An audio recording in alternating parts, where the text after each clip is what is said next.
মাননীয় স্পিকার, আমরা লোডশেডিংই বলি আর মেরামত শেডিংই বলি, গ্রামাঞ্চলে 10 থেকে 12 ঘন্টা বিদ্যুৎ থাকে না, এটাই হলো বাস্তবতা। আমার মাননীয়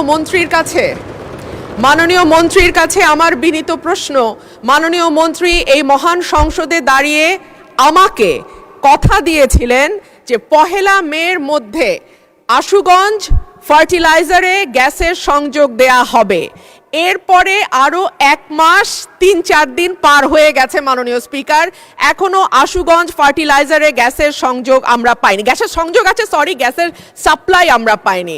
মাননীয় মন্ত্রী কি দয়া করে বলবেন যে আশুগঞ্জে আমরা কবে গ্যাসটি পাবো? ধন্যবাদ মাননীয় স্পিকার। মাননীয় মন্ত্রী। মাননীয় স্পিকার,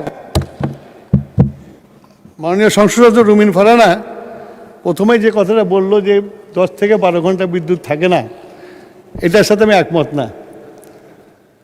উনি বিদ্যুৎ ছাড়ছেন, আবার ওনার ফার্টিলাইজার ফ্যাক্টরি তো চালাতে বলছেন। গ্যাসের তো আমার সংকট আছে, সেই জন্য আমাদের বিদ্যুৎ প্ল্যান্টগুলো চালিয়ে রাখতে হচ্ছে এবং সেই জন্য তার ওখানে সংযোগ দিতে পারছি না আমরা। এর বেশি আমরা যখন গ্যাসের অবস্থা উন্নতি হবে তখন আমরা এটা দিতে পারবো।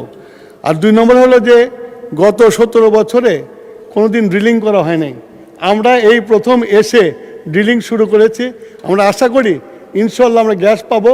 গ্যাস পাওয়ার পরে আশুগঞ্জ ফার্টিলাইজার, যত ফার্টিলাইজার ফ্যাক্টরি আছে সব ফার্টিলাইজারে আমরা সংযোগ দিতে পারবো।